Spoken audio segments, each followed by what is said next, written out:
මුලාසනාරූඪ ගරු මන්ත්‍රීතුමනි මම ඉස්සෙල්ලාම කියන්න කැමති මේ කොළ පාට කියන පාට ශාස්ත්‍රීය භාවයේ ලක්ෂණයක් කොළ පාට කියන්නේ බුද්ධිමත් භාවයේ ලක්ෂණයක්. ඒක මම පළමුවෙන්ම කියන්න කැමති. ඒ වගේම මගේ කතාව මම ආරම්භ කරන්නේ මම කාටවත් අපහාස කරන්නවත් කාටවත් හාස්‍යයට ලක් කරන්නවත් කිසිවෙක් සමච්චලට භාජනය කරන්නවත් මම බලාපොරොත්තු වෙන්නේ නැහැ. ඒ වගේම මුලාසනාරූඪ මන්ත්‍රීතුමනි මම කියන්න කැමති එක්සත් ජාතික පක්ෂයේ කිසි කෙනෙක් මේ රටෙන් පිට ගිහිල්ලා අපේ රට විරුද්ධව කතා කරලා නැහැ. අපේ රට පාවා දීලා නැහැ. සෑම විටම මේ රට ගැන ආදරෙන් කටයුතු කරන පක්ෂයක් එක්සත් ජාතික පක්ෂය. ඒ වගේම අපි බෝඩ් එක ළඟ නුන් නැතුවට දේශප්‍රේමී කියලා හංවඩු ගහගත්තේ නැතුවට මේ අපේ රටෙත් අපිටත් මේ රට ගැන ආදරයක් තියෙනවා. අපටත් මේ රට ගැන හැඟීමක් තියෙනවා. මම කතාව ආරම්භ කරන්නේ එක්සත් ජාතික පක්ෂයේ ස්ථාවරය පැහැදිලි කරමින් අපි පසුගිය පෙබරවාරි 2 වෙනිදා නිකුත් කළ නිවේදනයේ ශීර්ෂ පාඨය. මම ඒ ශීර්ෂ පාඨය කියනවා මානව හිමිකම් කඩවීම පිළිබඳ ඇති චෝදනා සම්බන්ධයෙන් සොයා බැලීම සඳහා පිළිගත හැකි දේශීය පරීක්ෂණය සඳහා රජයට පූර්ණ සහාය දීමට එක්සත් ජාතික පක්ෂයේ සූදානම්. එහෙනම් කිසිම අවස්ථාවක අපි විදේශීය පරීක්ෂණ ගැන කතා කරේ නැහැ. කිසිම අවස්ථාවක අපි පිටස්තර ඇඟිලි ගැසීම් ගැන කතා කරේ නැහැ. නමුත් අපි යථාර්ථයේ තේරුම් අරන් අපි සඳහන් කළේ මේ අවස්ථාවේ තියෙන බුද්ධිමත්ම ක්‍රියාදාමයේ තමයි දේශීය පරීක්ෂණයකට ඉදිරිපත් වෙන කතාව. ඒ වගේම අපි මේ අදහස් කරන්නේ අද අපිට මේ සභාවේ මම කතා කරන්නේ යථාර්ථවාදී අදහස්. එහෙම නැතුව මෙතන නාට්‍ය රංගපාන්න එහෙම නැත්නම් මෙතන විවේචන කරන්න උපවාස කරන්න එහෙම නැත්නම් මුවහමඩ තඩි බාන්න මම බලාපොරොත්තු වෙන්නේ.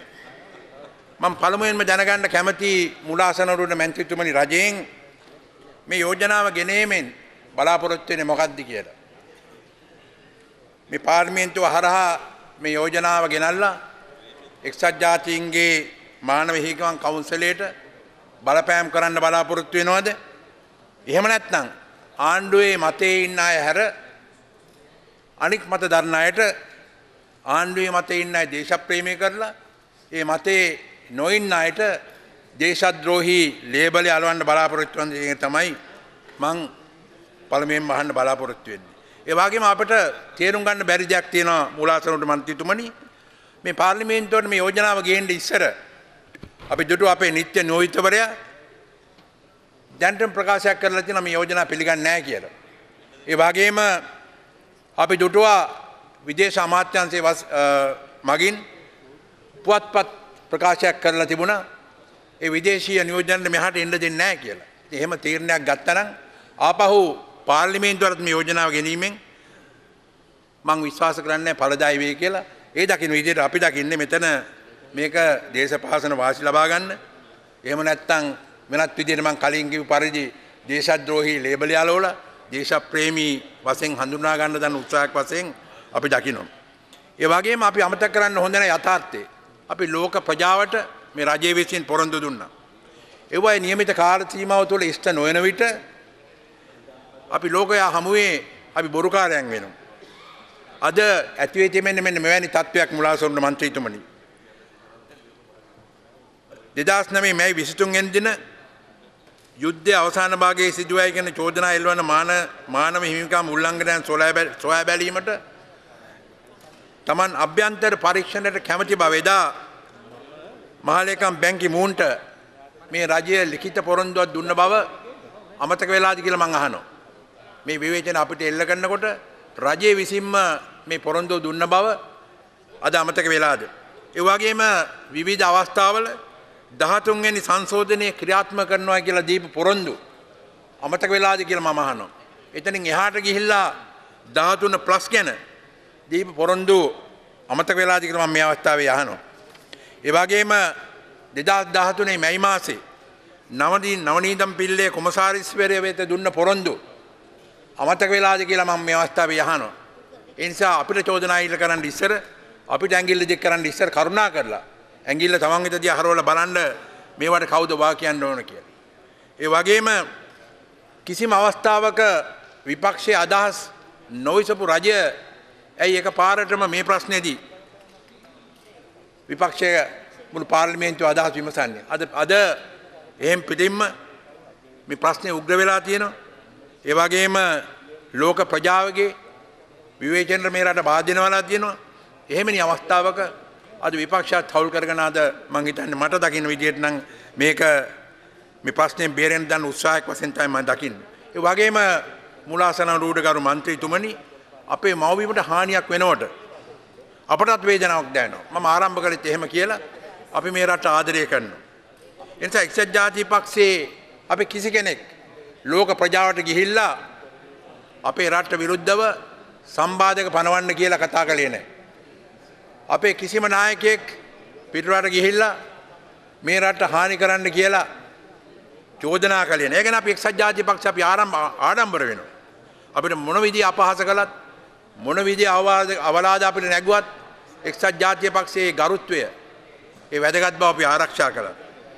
කිසිම අවස්ථාවක අපි මේ රට ද්‍රෝහි වෙලා නැහැ. මට මතක් වෙනවා මේ අවස්ථාවේදී ජනාධිපති ජයවර්ධන මැතිතුමාට විරුද්ධව මේ චෝදනා ආපු අවස්ථාවේදී එතුමා රාජ්‍ය තාන්ත්‍රිකව ක්‍රියා කළා. බුද්ධිමත් කණ්ඩායමක් ඇරලා ඒ අය ගැන සාකච්ඡා කරලා බොහොම නිස්සද්දව ඒ ප්‍රශ්නේ විසඳගත්තා. එදා විරුද්ධ පක්ෂයට එතුමා චෝදනා කළේ නැහැ. විරුද්ධ පක්ෂයට අපහාස කළේ නැහැ. විරුද්ධ පක්ෂයට විරුද්ධ අවලාද නැගුවේ නැහැ. ඊටාත්ම බුද්ධිමත්ව කටයුතු කරලා එදා එක්සත් ජාතික පක්ෂ රජයට පුළුවන් වුණා මේ දැඩි චෝදනාවෙන් නිදහස් වෙන්න. ඒ වගේම මට මතක් වෙනවා රනිල් වික්‍රමසිංහ අග්‍රාමාත්‍යතුමාගේ කරුණා අම්මාන් වැනි ත්‍රස්තවාදීන් නිරායුධ කරගත්තු ආකාරය. සාම ක්‍රියාදායමට එතුමා එය කරගත්තේ බුද්ධිමත්ව ක්‍රියා කිරීමෙන්. රාජ්‍ය තාන්ත්‍රිකව ක්‍රියා කිරීමෙන්. ඒ වගේම අද මේ විවාදයේ ආරම්භයේදී මංගල සමරවීර මන්ත්‍රීතුමා බොහොම පැහැදිලිව මේ යෝජනාවට මුල් වෙච්ච කරුණු සම්බන්ධයෙන් කරුණු විස්තර කළා. ඒක දීර්ඝ විස්තරයක් කළා. අපි අහපු නැති හුඟක් දේවල් එතුමා පැහැදිලි කරලා කියා දුන්නා. ඉතිහාසය එතුමා පැහැදිලි කරලා දුන්නා. ඒ වගේම මහාචාර්ය රජීව් විජේසිංහ මහත්මයාගේ ඒ හැඟීම් එතුමාගේ ඒ අදහස් එතුමා ලියාපු ඒ කියමන් ගැන කරුණු පැහැදිලි කළා. ඉතින් අද මට කියන්න සිදු වෙන එක් දෙයයි මේ රජය ලෝක ප්‍රජාව හමුවේ රාජ්‍ය තාන්ත්‍රිකව ක්‍රියා කරන්නේ. මහින්ද චින්තනයෙන් දුන් විධායක ජනාධිපති පදයේ අහෝසි කිරීම වැනි නොයෙකුත් පොරොන්දු ඉටු නොකර අවුරුදු සීමා දෙකකට වග කියන විධායක ජනාධිපති පදවිය අසීමිත කාලයකට දික් කරගෙන ඒ වගේම අන්තර්ජාතිකව දුන්න විවිධ පොරොන්දු කඩ කරලා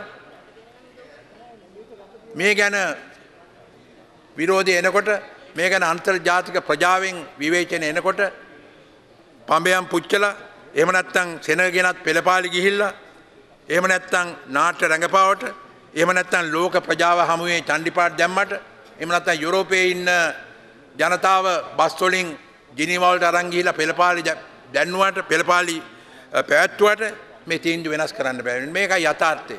නිසා අපිට අපිම ස්වයං වේචනට ලක් විය යුතුයි. මිනිස් අයිතිවාසිකම් කතා කරනකොට අපි හැමදාම දකින්න තැනක් තමයි ආණ්ඩුව කෙලින්ම උරණ වෙනවා. ප්‍රජාතන්ත්‍රවාදය ගැන කතා කරනකොට මාධ්‍ය නිදහස ගැන කතා කරනකොට තොරතුරු දැනගැනීමේ අයිතිය ගැන කතා කරනකොට ස්වාධීන අධිකරණයක් ගැන කතා කරනකොට ස්වාධීන රාජ්‍ය සේවයක් ගැන කතා කරන විට රජයේ බලවතුන් උරණ වෙනවා. මේ අදහස් ඉදිරිපත් කරන පුජ්‍යලයන්ට අපි දැක්ක හැමදාම කෙලින්ම කොටි ලේබල් යාලවනවා. එහෙම නැත්නම් ඩයස්පොරා ලේබල් යාලවනවා. එහෙම නැත්නම් අධිරාජ්‍යවාදී ලේබල් යාලවනවා. අදත් ඒ අධිරාජ්‍යවාදී ලේබල් යාලුණා. ඒ නිසා අපි දන්නවා මේ රටේ ප්‍රජාතන්ත්‍රවාදී ලෝකයේ ඉන්න ප්‍රජාතන්ත්‍රවාදී රටවල් බොහෝ ගන්නක් අද ලංකාව සමග තියෙන සම්බන්ධම් බොහෝ අඩු කරලා තියෙනවා. අපිට ආධාර කරපු රටවල් මහවැලි ව්‍යාපාරයට ආධාර දීපු රටවල් අපි වෙළඳාම් කරන රටවල් 70%ක් අපි වාණිජ්‍යමය කටයුතු කරන රටවල් අද අපි සමග අමනාප වෙලා තියෙනවා. ඒ වගේම අන්තර්ජාතිකව මුලාසනරුවේ මන්ත්‍රීතුමනි අද අසන්න වෙලා තියෙනවා. ඒ වගේම මම කියන්න ඕනේ අපේ විදේශීය සේවාවන් සම්බන්ධයෙන් අද විදේශීය සේවය සම්පූර්ණයෙන්ම දේශපාලනීකරණ ලක්වීම තුළ අධ්‍යක්ීම්ලත් නිලධාරීන්ට තැන දෙනවා වෙනුවට ඒ වගේම හැකියාවන් ඇති දක්ෂ නිලධාරීන්ට තැන දෙනවා වෙනුවට ඥාති මිත්‍රාදීන් පත් කරගෙන අද එහෙම් පිටින්ම විදේශීය සේවාව බාල්දු කරලා තියෙනවා. අපි දැක්ක පුවත්පත් වලින් 100කට වඩා ඥාතීන් සහ මිත්‍රයින් අද විදේශීය සේවාවල සේවය කරනවා කියලා. නිසා මේ විදේශීය සේවාවේ බිඳ වැටීමට පූර්ණ වශයෙන් අපි දකින්නේ මේ දේශපාලන ඇඟිලි ගැසීම තුළ. ඒ වගේම රජය විසින් පත් කළ උගත් පාඩම් කොමිසම් මගින් වැදගත් නිර්දේශ ඉදිරිපත් කළා. අද ගැන මේ කතාවේදී බොහෝ දෙනෙක් අදහස් දැක්වුවා. ඒ වගේ මේ උගත් පාඩම් කොමිසම කවුද සභාපතිත්වය දැරුවේ ජනාධිපතිවරයාට ඉතාමත්ම කිට්ටු සමීප මේ රටේ කීර්තිමත් නීතිඥවරයෙක්. ඒ වගේ මේ සමාජිකත්වය දැරුවේ මේ රටේ කාගේත් ගෞරවයට පාත්‍ර වෙච්ච වැදගත් බුද්ධිමත් කණ්ඩායම. ඒ නිසා කරුණා කරලා දැන්වත් මේ යථාර්ථයේ තේරුම් අරන් මේ වැදගත් නිර්දේශ ගැන අවධානය යොමු කරන්න කියලා අපි රජයට කියනවා. කෙසේ හෝ බලයේ සිටීමට ගන්න උත්සාහය වෙනුවට මේ ප්‍රජාතන්ත්‍රවාදීව කටයුතු කරලා මේ රටේ මිනිස් අයිතිවාසිකම් ගැන කතා කරලා ඒ වගේ මේ සියල්ලටම වඩා අද අමතක නොකළ යුතු දෙයක් තියෙනවා. ඒ තමයි අද ලංකාව තමයි පොදු රාජ්‍ය මණ්ඩලයේ සභාපතිත්වය දරන්නේ.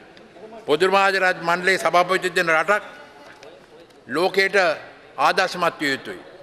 ඒ වගේම ඒ ආදර්ශය සියලුම සමාජිකයින්ට අපි පෙන්වා දිය යුතුයි. අපි මේ ගැන කතා කරනකොට බොහොම කනගාටුවෙන් කතා කරන්න වෙනවා. අද යහපාලනය විනිවිදභාවය ඇතිරීම සඳහා අපි ඇති කරපු 17 වෙනි සංශෝධනය සම්පූර්ණයෙන්ම ඝාතනය වුණා.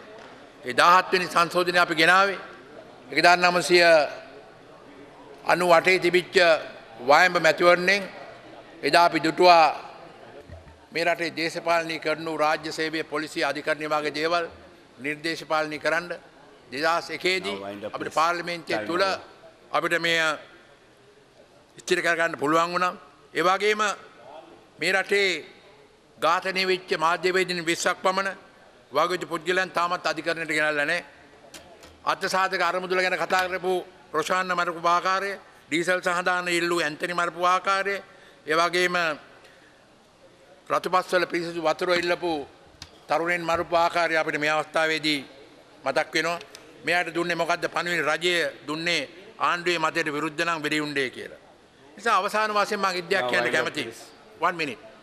මෙවැනි අදුර්දාස ක්‍රියාමාර්ග ගැන රජයේ සුදනන්නා දේශපාලනින් වශයෙන් උත් ඒ වගේ විපක්ෂයේ අපි දුදනා හා දේශද්‍රෝහීන් වශයෙන් හඳුන්වන්න උත්සාහ කරනවා නම් ඒක මෝඩ ක්‍රියාවක්. මොකද මේ රටේ ජනතාව බුද්ධිමත්.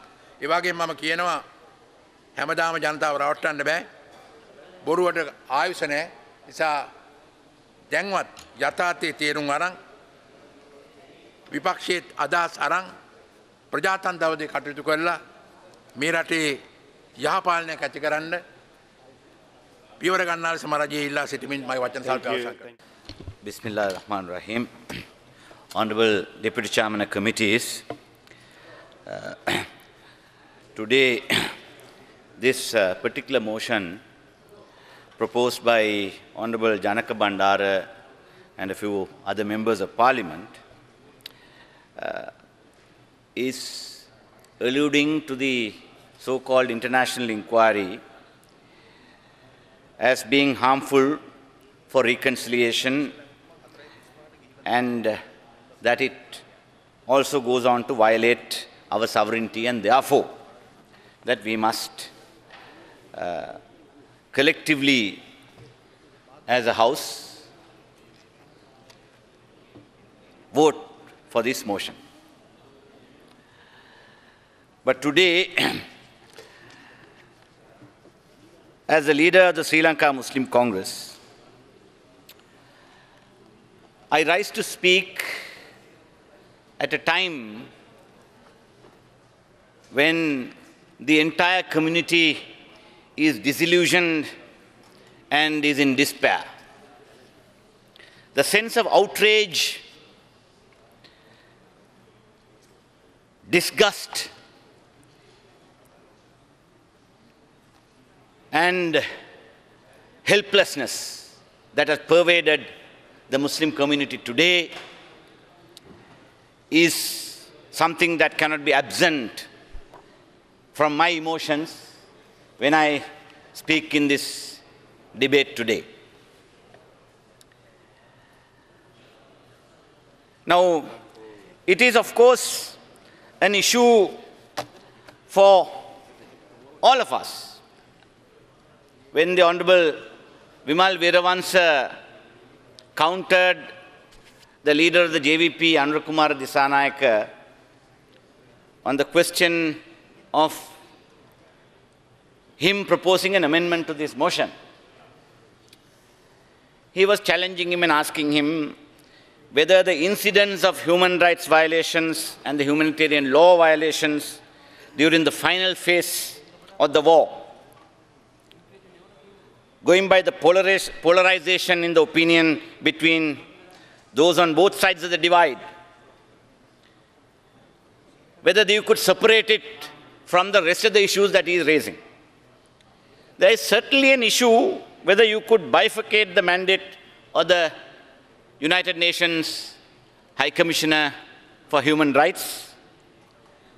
But we should, in the meantime, sincerely be prepared for a retrospection on the issues pertaining to our own commission, the Lesson Learned and Reconciliation Commission. As a nation, are we prepared to accept the recommendations of our own commission and whether we are prepared to go ahead with the implementations? As I told you, I speak as a very disillusioned and despaired member of this House. Certainly, the United Nations High Commissioner for Human Rights may be malicious towards us. But we cannot forget the fact that time and again there has been this clarion call to stem this rising tide of hate campaign, of religious intolerance against minorities. We cannot fault anyone, least of all Navi Pillai, for saying so. The High Commissioner may have been biased against us. That's a different issue. But we can no longer say that what she said in her report before the Council in March 2014 is a tissue of lies. Her report is there for all to see in public domain. I quote from the report freely available in the UNHRC website. I quote, "The High Commissioner remains deeply disturbed by the significant surge in attacks against religious minorities and the incitement of violence by Sinhala Buddhist nationalist groups, led prominently by certain extremist Buddhist monks.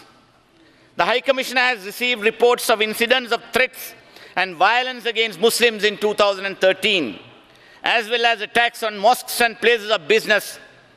Christian groups also reported incidents of violence and attacks on churches and Christians in 2013. After a lull prior to the Commonwealth Heads of Government meeting, 5 violent attacks led by Buddhist monks were reported. Perpetrators who are regularly captured on video footage are not brought to justice. And in almost all cases, the police are seen standing as onlookers to the violence." This happened a few days ago, 2 days before, in Dargah town and in Beruwala. When she threw this indictment at us, what did we do? We responded with updates on hate speech legislation. Our response is also there in public domain. It is there for all of us to read. The whole world has seen the inflammatory speech inciting the Sinhala Buddhists of that area, made in Alutgama, to inflame and incite the people to violence. Nothing but hate speech. I was reminded of Srebrenica, the darkest history in Europe, when thousands of Muslims were torched and an international inquiry was instituted in the end. Are we paving a way for a further international inquiry to another dark and insidious period in the history of this country. Even if we are dragging our feet on enhancing penal sanction for this type of dastardly acts of furthering disunity and tarnishing the image of this country in international fora, there is legislative tool for us to respond to this. We have been making declarations to the world that we possess sufficient law with teeth to respond to hate speech. Through the International Covenant on Civil and Political Rights, number 56 of 2007, we ourselves, this government enacted it. We gave effect to our international obligation to eliminate racial hatred. You take Article 20 of that convention. Article 20 subpara 2 states that any advocacy of national, racial or religious hatred that constitutes incitement to discrimination, hostility or violence shall be prohibited by law.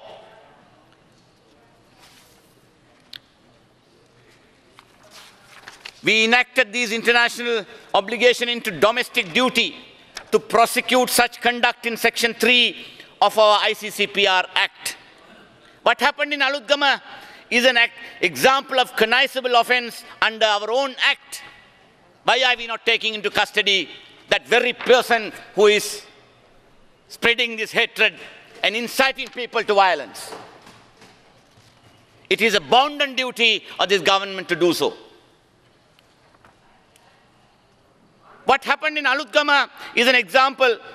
I have already said, are we going to stand as mute sentinels and pay only lip service to these provisions and render them toothless? Having statutory provisions and declaring to the world that we have enough tools to prosecute such conduct is not enough. Full implementation of the letter and spirit of these provisions is mandated in the light of the abysmal precipice we are sliding down to today is something that we must bear in mind. We stand stoic to all that is happening around us and cry foul of Geneva when we ourselves provide evidence to them. This goes against the grain of the LLRC recommendations. We must cry a halt to this culture of impunity by this group. And the Honorable Vimal Weerawansa, he was saying, එතුමා කතාවෙන් කිව්වා මේ බේරුවල අලුත්ගම සිද්ධීන් උනාට පස්සේ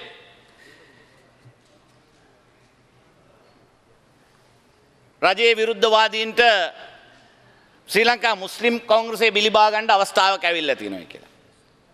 අනේ එවැනි බිලිබා ගැනීමට ලක්වන්න අපි බබ්බු නෙවෙයි. අපි දන්නවා නමුත් අපිටත් වගකීමක් තියෙනවා. මොකද අපේ එතුමා තවත් දෙයක් කිව්වා.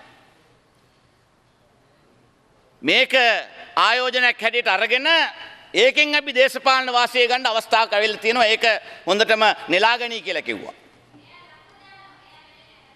එතුමන්ගේ අදහස එහෙම වෙන්න පුළුවන්. එතුමා කිව්ව නෑ ඔබතුමා මම වැරදි ආකාරයට කිව්වේ නැහැ කියලා. නමුත් එතුමා නිතරම මේ වගේ කතා කියනවා. දැන් අපි ද්‍රවිඩ ජාතික සන්ධානයත් එක්ක අපේ ප්‍රදේශවල තියෙන අපි අතර තියෙන ප්‍රශ්න කතා කරන්න යෙදුනහම පත්‍ර වලට කියන ඕන්න TNA එකත් SLMC එකත් මේ රට දෙකට කිරීමට උතුරු නැගෙනහිර ඒකාබද්ධ කරලා විනාශයක් ඇති කිරීමට ලැහැස්ති කියලා කියනවා. ඉතින් එහෙම කතා අහගෙන ඉඳලත් අපි එක දෙයක් ඊටාම පැහැදිලිව කියනවා. අපිට නිශ්චිත සහතික කිරීමක් අපිට අවශ්‍ය වෙනවා. අපේ ජනතාවගේ ආරක්ෂාව පිළිබඳව. දැන් සිය ගණන් පොහොසත් වැළඳුන් තමන්ගේ ඇඳුම් පිටින් පාරට බැහැලා තිබෙනවා. ගිනිබත් කර එතුමා කිව්වා මැරෙන්නේ සිල්ලරේට තොගේටද කියලා ඇහුවා. නව් දැන් ගිනි තියෙන්නේ සිල්ලරේට තොගේටද? තොගේට ගිනි තියලා තියෙන අලුත්ගමේ. ඒකට වග කියන්නේ කවුද? අපේ කුමාර වෙල්ගම ඇමතුමා මට කිව්වා පොලිසිය උසස් නිලධාරීන් කිව්වා මේ ගලබඩවත්ත ඥානසාර ස්වාමින් වහන්සේට මේ රැස්වීම පවත්වන්න ඉඩ දෙන්න එපා. ඒ වැළැක්වීම සඳහා උසාවියට ගියලා තහනම් නියෝගයක් ගන්නටයි කියලා එතුමා ඉල්ලා සිටියේදී පොලිස් උසස් නිලධාරීන් කිව්වේ නෑ නෑ ਉਹ අවශ්‍ය නෑ අපි ආරක්ෂාව සපයනවා. ඉතින් දැන් කවුද වගේ කියන්න ඕනේ? මේ පිළිබඳව නෑ දේශ ප්‍රමීත්වන් පිළිබඳව වෙන කතාවක් තියෙනවා. Order please, there are point of order, Honorable Unais Farooq. கௌரவ அமைச்சர் அவர்களே, 1 minute. No, that is not a point of order. Please, place the point. Honorable Deputy Chairman of Committees, it's very what is the point important of order? for me to understand. Now, On the mic, please, this Unais issue- Farooq. 85ஆம் ஆண்டு முஸ்லிம்களுக்கு ஆயுதம் வழங்கப்பட்டது முஸ்லிம் கிராமங்களை That is not a point of எனவே order, Honorable. எங்களுக்கு Rahul, ஆயுதம் you carry on. yes. In this instance, it is very important for us to realize that this government has to ensure the protection of the innocent Muslims, not simply in Alutgama and Darga town. I will now, the Venerable Galagodatta Gnanasara Thera has said that he is not responsible, the police is responsible. Police had, it is their dereliction of duty, that is his excuse. But let me show you, Honorable Deputy Chairman of Committees, from their own publications, what they are up to. They have already prepared a detailed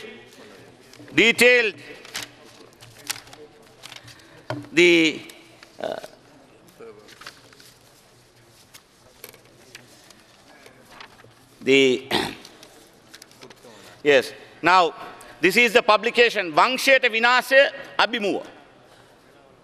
Vangsheka Vinashya Abhimuva. සිංහලයේ වර්තමාන ජනසංයුතිය ප්‍රවණතා පදනම් කරගත් කාලීන විමසුමක්. බොදුබල සේනාවේ අධ්‍යාපන හා පරිශන අංශයේ ප්‍රකාශනයක්. ඒකේ ඊටාම පැහැදිලි ඒගොල්ලන්ගේ සැලැස්ම.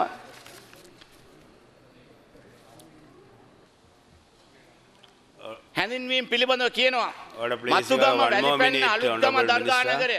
1 more minute you have. මේ සියල්ල මුස්ලිම් පුරයන් විය යුතුය. මේ උදාහරණ කිහිපයකි ප්‍රශ්නය ඇත්තේ ඒවා මුස්ලිම් ප්‍රවරයන් වීම සමග නොවේ. ඒවා සිංහල දෙමළ මිනිස්සුන්ගේ ආර්ථික සමාජීය දේශපාලනික සංස්කෘතික ක්‍රියාවන්ට විවෘත නොවන පල්ලිය විසින් ප්‍රකාශයට පත් කරන ලද අධි ආරක්ෂිත කලාප ලෙස ප්‍රකාශයට පත්වීම තුළය මෙම කියාගෙන යනවා. මොකද වුණේ දර්ගා නගරය අලුත්ගම පටන් ගත්ත පෙරේදා සම්පූර්ණ විනාශ කරලා දැම්මා. දැන් ඊයේ මතුගම වැලිපැන්න ඒගොල්ලන්ගේ ප්‍රකාශනයේ තියෙන මේ ගම් විනාශ කළ යුතුයි කියලා කුපිත කරන වැඩපිළිවෙලකට මේ ආණ්ඩුව ඒ රැස්වීම පවත්වන්න ඉඩ ලබා දීම. ඒ විතරනේ අනුර කුමාර දිසානායක ජේ.වී.පී නායකතුමාගේ ඒ කතාව. ඒ පිළිබඳව සිලිමුණ පත්තරේ මේ කවුද මේ සංගුණ හස්තයා සිලිමුණ පත්තරේ ඉන්නේ කෙනා? Honorable Minister, now wind up please. ගැන අනුර කුමාර නිහඬයි ප්‍රධාන ශිෂ්‍ය පාඨයේ හැටියට මේක පළ කිරීමට කවුද ඉඩ දුන්නේ? ඒ පිළිබඳවත් අපි ඇසිය යුතුයි. ඉතින් මේ වගේ Order please. මෙහෙම තිබියදී Now wind up please. ඇත්ත වශයෙන්ම අපි ඉල්ලා සිටින රජයෙන් මොකද අපි තාමත් තීරණයක් කරලා නැහැ මේ ඡන්දය දීම පිළිබඳව අපේ පාර්ලිමේන්තු කණ්ඩායම රැස් වෙනවද අපට මේ අලාභ පිළිබඳව මේ අලාභ ලබා දීම පිළිබඳව මේ මේ වෙච්ච විනාශයට අලාභ ගෙවීම පිළිබඳව අපට රජයේ ස්ථාවරය දැනගත යුතුයි. Thank A you. විතරක් නෙවෙයි අපට මේ සිද්ධීන් වලට වග කිය යුතු තැනැත්තන් අත්අඩංගුවට ගැනීම 5 minutes පිළිබඳව more. නිශ්චිත පිළිවෙතක් පිළිබඳව අපිට දැනුම් දිය යුතුයි. ඒ විතරක් නෙවෙයි දැන් මින් ඉදිරියට මෙවැනි විදිහට ජනතාව කුපිත කිරීමේ කතා කරන අය පිළිබඳ මේ රජය ගන්නා ක්‍රියාමාර්ගය කුමක්ද කියන එක අපිට පැහැදිලිව පේන හැටියට සහතිකයක් අවශ්‍යයි කියන එකත් අපි තාම පැහැදිලිව කියනවා. ඉතින් මේ පිළිබඳව දිගින් දිගටම අපි කතා කරලා තිබෙනවා. මේකට අපි අතරේ කතා කරගන්න පුළුවන්. මේකෙන් කවුරුත් හදිසිවෙන්ට අවශ්‍ය නැහැ. නමුත් තව දෙයක් කියන්න තියෙනවා. දැන් මේ දිගින් දිගටම එක සමානතාවයක් තියෙනවා. ගඩගලොත්තේ ඥානසාර ස්වාමීන් වහන්සේත් විමල් වීරවංශ ඇමැතුමත් දෙන්නම හතුර වෙන්න පුළුවන්. නම් සමහර දේවල් වලින් සමානකම් තිබෙනවා. මොකද දකින්නවා මුස්ලිම්වරු මේ සෞදි අරාබියේ එන මුදලින් යැපෙන අන්තවාදීන් ඉන්න කණ්ඩායමක් මේ රටේ. මේ දෙගොල්ලටම තියෙන පුදුමාකාර මේ බීතියක්. දැන් මේ පිළිබඳව තියෙන සහතික කුමද මොනවාද මේක තියෙන සාක්ෂි? ඒ පිළිබඳව අහුවනම් මොකුත් කියන්න බෑ. මුස්ලිම්වරු අඳින ඇඳුම් පැළඳුම් පිළිබඳව නැත්නම් කාන්තාවන් පිළිබඳව කතා කරේ. ඒ හැර කොහෙන්ද අවිදාවේ කවුද මේක සංගවගෙන ඉන්නේ? කොයි පල්ලියේ ඉඳලාද මේවා මේ කතා හැම පන්සලක් ගානෙම මේ බොදුබල සේනාව කරගෙන යනකොට අපේ බුද්ධ්‍යංශයේ බුදියගෙන ඉන්නවද? මේ රටේ ජනතාව කුපිත කරන මේ වැඩපිළිවෙල මේ වගේ විනාශකාරී වැඩපිළිවෙල කරනකොට මේ මහලොකු LTD සංවිධානය විනාශ කරපු අපේ බුද්ධ්‍යංශයට බැරිද මේකේ පිටිපස්සේ තියෙන ඒ කුමන්ත්‍රණය සොයාගන්න? කොහෙන්ද මුදල් එන්නේ කියලා සොයාගන්න? අත්අඩංගුවට ගන්න මේ වගේ පහත් නින්දිත වැඩපිළිවෙල වල යෙදෙන ස්වාමින් වහන්සේලා. මොකද කාටත් නීතිය සමාන විය යුතුයි. ඒ නීතිය සමානව ඇති කරගුතු. ඒ විතරක් නෙවෙයි. නිතරම කියන තව කතාවක් තමයි. දැන් මේ ඒගොල්ලන්ගේ හැඳින්වීම කියන්නේ 2012 වසරේ නිල වශයෙන් මේ රට මුස්ලිම් ජනගහනයේ ප්‍රතිශතය සමස්ත ජනගහනයෙන් 7ක් පමණයි ගණන් බලා තිබුණද ඒක 17ක් වත් වී ඇතයි විශ්වාස කරනවා කියලා කියලා තියෙනවා. දැන් මේ පිළිබඳව මේ වගේ පදනම් විරහිත කතා කියමින් අහිංසක සිංහල බෞද්ධ ජනතාව කුපිත කරන වැඩපිළිවෙලක්. දැන් බලන්න ඒක ජනසංගණන දෙපාර්තමේන්තුවේ නිලධාරියෙක්ම ඒක සම්පූර්ණයෙන්ම අසත්‍යයක් බවට කියා තිබෙනවා. අයිලන්ඩ් පත්‍රයේ මම ඒක මම ටේබල් කරනවා. Sinhala population in the country is 74.9% according to basic population information report of the census population housing 2011. Director Population Census and Demography Division of the Department of Census and Statistics, Indu Bandara, said that according to 2011 census, the Muslim population was 9.2% and the Sinhala population was 74.9%. Honorable Minister, now wind up, please. Answering a query at a seminar held yesterday, Mrs. Bandara said the Sinhala and Muslim populations had increased at the rate of 1.4, 1.04 and 1.87% respectively between 81 and 2012. But it was not a threat to Sinhala people, contrary to claims being made in some quarters of this. Thank you very much. This is the very fact, and several other unsubstantiated facts are being used to mislead people and then provoke them to violence. And our police force is standing by watching while all this carnage has taken place, and therefore there must be some specific assurance given about taking action against the hate speech that is continuing to be made by this particular organization. Thank you very much. Thank you. Thank you very much.